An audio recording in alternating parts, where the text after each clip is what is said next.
Renungan kita hari ini berpusat pada perikop Lukas bab 24 ayat 35 sampai 48, di mana Yesus yang telah bangkit menampakkan diri kepada para muridnya di Yerusalem. Momen ini bukan sekedar reuni, melainkan sebuah transformasi dari ketakutan menuju perutusan. Yang pertama, menembus tembok ketakutan. Bayangkan situasi para murid.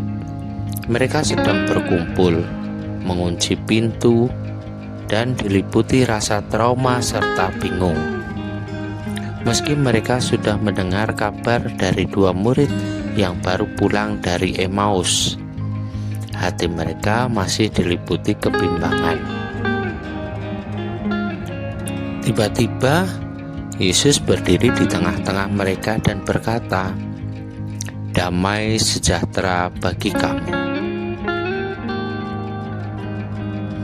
Seringkali dalam hidup kita merasa terkepung oleh masalah yang membuat kita mengunci diri dalam kecemasan. Yesus datang bukan untuk menghakimi keraguan kita, melainkan untuk memberikan kedamaian yang melampaui logika manusia. Kedua, kebangkitan yang nyata, bukan imajinasi. Dalam teks ini, Yesus sangat menekankan aspek fisiknya. Beliau meminta mereka melihat tangan dan kakinya, bahkan meminta makanan, ikan goreng.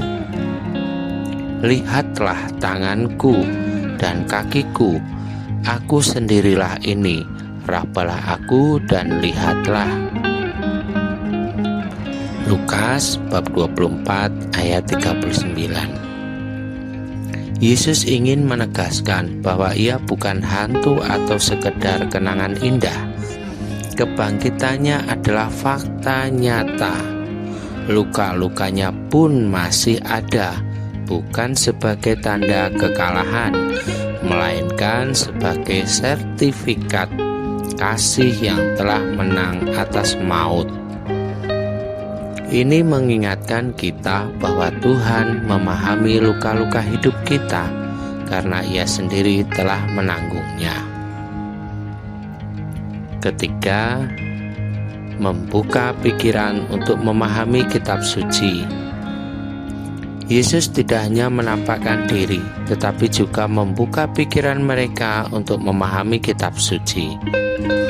Ia menjelaskan bahwa penderitaan dan kebangkitannya adalah bagian dari rencana keselamatan Allah yang sudah tertulis sejak lama. Tanpa bimbingan Roh Kudus, kitab suci hanyalah deretan kata-kata. Kita butuh kerendahan hati untuk memohon agar Yesus membuka pikiran kita setiap kali kita membaca firman-Nya, supaya kita melihat makna di balik setiap peristiwa hidup kita. Keempat, panggilan menjadi saksi. Bagian akhir perikop ini adalah mandat bagi kita semua. Kamu adalah saksi dari semuanya ini. Lukas bab 24 ayat 48. Menjadi saksi Kristus tidak selalu berarti berdiri di mimbar.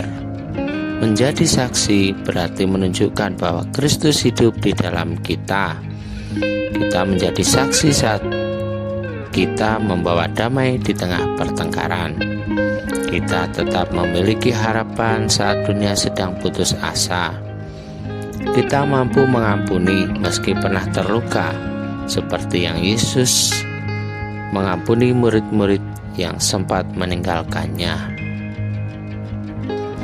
Kesimpulan untuk hari ini, Yesus mengundang kita untuk makan bersamanya dalam Ekaristi dan dalam sesama kita. Mari kita lepaskan segala hantu ketakutan dan keraguan.